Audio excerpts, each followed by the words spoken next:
ঐশ্বর্য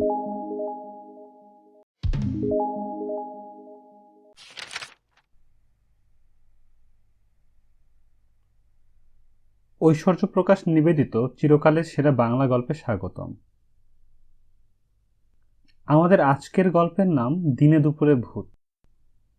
গল্পটি লিখেছেন বুদ্ধদেব বসু এবং গল্প পাঠ করছে আমি মহিউল ইসলাম মিঠু।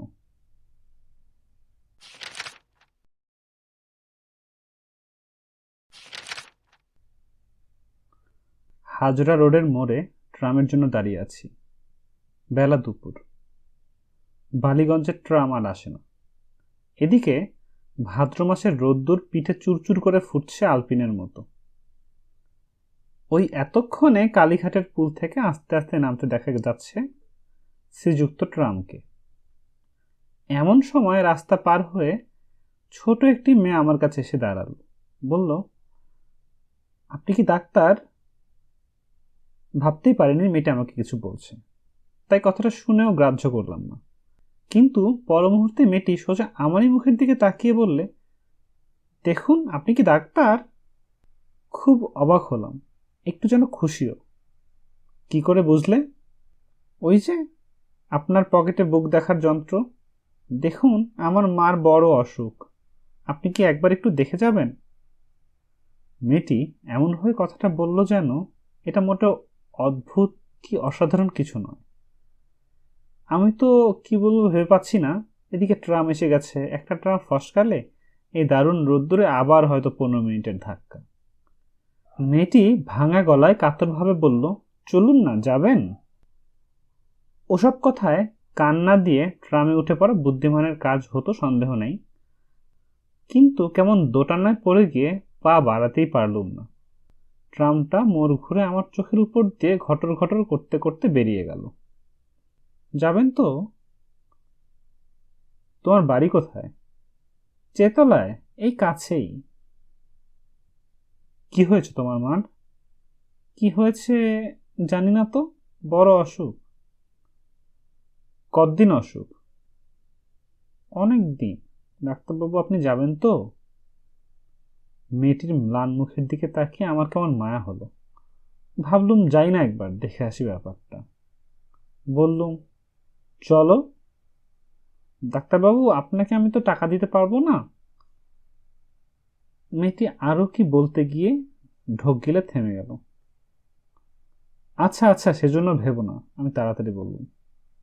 নতুন পাশ করে বেরিয়েছি, আত্মীয় বন্ধু মহলে ডাক খোঁজ পরে মাঝে মাঝে, কিন্তু ভিজের 10 টাকা যে মাসে পাই সে মাসেই খুশি।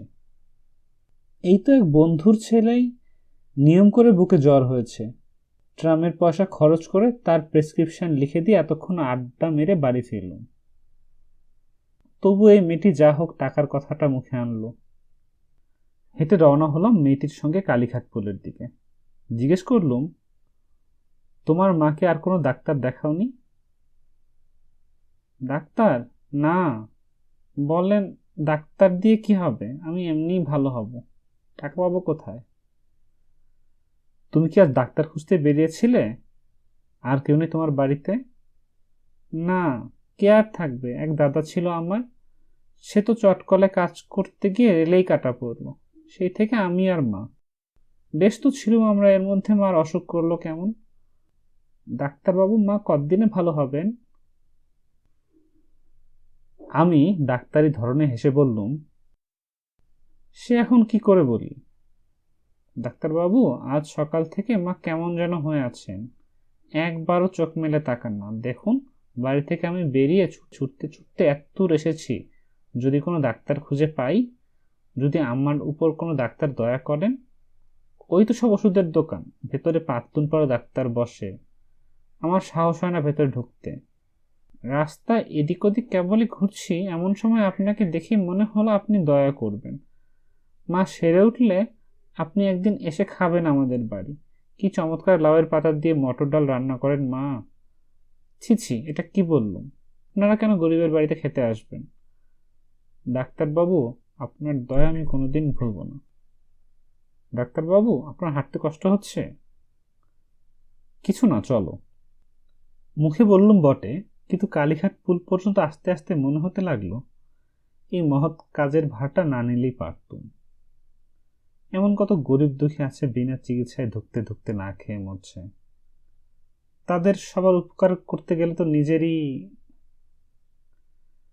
পুল থেকে নেমে জিজ্ঞেস করলুম, আর কত দূর?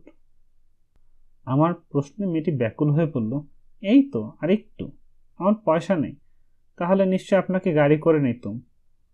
খুব কষ্ট হলো আপনার। বা, এটুকু হাঁটতে পারবো না?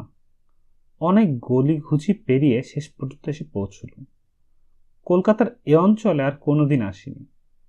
সত্য বলতে জায়গাটা ঠিক কলকাতা নয়, একেবারে পাড়াগা, বন জঙ্গল, কিছু পাকা বাড়ি বা কিছু খড়ের ঘর। একটি অতিজীর্ণ শ্যাওলা ধরা খসে পড়া একতলা বাড়ির সামনে মেয়েটি এসে বলল, এই। ঘরের ভিতর ঢুকে দেখি মেঝের উপর মলিন বিছানায় একজন স্ত্রীলোক নিঃশ্বাস শুয়ে আছে। চোখ তার আদো বোঝা, খানিক পরপর নিঃশ্বাস পড়ছে জোরে জোরে। মেয়েটি তার কানের কাছে মুখ নিয়ে ডাকলে, মা মা। কোনো জবাব এলো না। মা মা, তোমার জন্য ডাক্তার নিয়ে এসেছি, দেখো চেয়ে। মা, এই ডাক্তারবাবু তোমাকে ভালো করবেন। চোখ দুটো একবার পলকের জন্য খুলেই আবার বুজে এলো। একখানা হাত বুঝিয়ে একটু ওঠাবার চেষ্টা করলো। অস্ফুট একটা আওয়াজ হয়তো বেরুলো গলা দিয়ে। মেয়েটি বলল, ডাক্তারবাবু ভালো করে দেখুন, মাকে আজই ভালো করে দিন। কিন্তু কিছু দেখবার ছিল না, আর একটু পরে নাভিশ্বাস উঠবে। তবু আমরা সবসময় একবার শেষ চেষ্টা করে থাকি। তাড়াতাড়ি বললুম, তুমি একটু বসো, আমি আসছি। মেয়েটি বলল, ডাক্তারবাবু আপনি আবার আসবেন তো? আমার মা ভালো হবেন তো? একটু আসছি ওষুধ নিয়ে বলে বেরিয়ে গেলুম। ফেরার সময় রাস্তাটা বোধহয় গোলমাল হয়ে গিয়েছিল। একটু ঘুরপথে সেই বাড়ির সামনে এসে দাঁড়ালুম। রোদ্দুরে ছোটাছুটি করে তখন আমি কানে পিপি আওয়াজ শুনছি। কিন্তু ডাক্তারের নিজের স্বাস্থ্যের কথা ভাববার তখন সময় নয়। ভিতরে ঢুকতে ঠিক যেন পা সরছিল না। কে জানে গিয়ে কি দেখব। দরজাটা খোলা দেখে ঢুকলুম, কিন্তু ঢুকে স্তম্ভিত হয়ে গেলুম। এ কি, তবে কি আমি ভুল বাড়িতে এলুম? না, ওই তো সেই পুকুর, সেই সুরকির রাস্তা, সেই সুপারি গাছ। 1.5 ঘন্টা আগে এই ঘরটাতেই তো এসেছিল মেয়েটির সঙ্গে। কিন্তু মেয়েটি কোথায়? তার মুমূর্ষ মাই বা গেল কোথায়? ঘরের জিনিসপত্র কমই ছিল, কিন্তু সে কটাও তো দেখছি না। তবে ওর মা কি এরই মধ্যে মারা গেল? আর ওর মাকে নিয়ে চলে গেল কেওড়াতলাতে? এত অল্প সময়ের মধ্যে কি করে তা হতে পারে? ঘরের তো কিছু জিনিসপত্র ছিল, একটা লণ্ঠন, 2-1টা থালাবাটি, সেগুলো। আস্তে আস্তে আমি বাইরে এসে দাঁড়ালাম। তবে কি সমস্ত জিনিসটা আমার চোখের ভুল, মনের ভুল? এই রোদ্দুরে কি আমার মাথা খারাপ হয়ে গেল, নাকি পথ ভুল করে ভুল বাড়িতে এসে উপস্থিত হয়েছি? ফ্যাল ফ্যাল করে তাকিয়ে আছি। মাথার উপর আগুন ঝরছে সে খেয়ালও নেই। চারদিক ছবির মতো চুপচাপ। হঠাৎ দেখি টাক পরা একটি আধবয়সী লোক আমার পাশে এসে দাঁড়িয়েছে। কোনোখানে কেউ ছিল না। লোকটা যেন হঠাৎ মাটি ফুঁড়ে বেরিয়ে এলো। তার দিকে তাকাতেই সে বলল, কি মশাই, বাড়িখানা কিনবেন নাকি? আপনার বাড়ি বুঝি? লোকটা ঠোঁট উল্টিয়ে বলল, হ্যাঁ আমারই। কপালে দুর্ভোগ থাকলে খণ্ডাবে কে? কোথাকার এক বিধবা পিসি, জন্মে 2বার চোখেও দেখিনি মশাই। সংসারে কেউ কোনোখানে নেই। আইনের প্যাচে ঘুরতে ঘুরতে বাড়িখানে এসে পড়লো আমারই ঘাড়ে। আর বলেন কেন, এমন কপাল নিয়েও আসে মানুষ।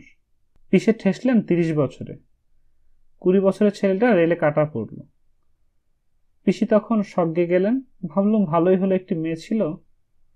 হঠাৎ থেমে গিয়ে একটু অন্যরকম সুরে লোকটা বলল, ওসব লোকের কথায় কান দেবেন না মশাই, একদম বাজে কথা। আমি কথা বলার জন্য হাঁ করলুম, কিন্তু আমার কথা দিয়ে আওয়াজ বের হওয়ার আগেই লোকটা বলে চলল, ওই তো 1 ফুটা 12 বছরের মেয়ে।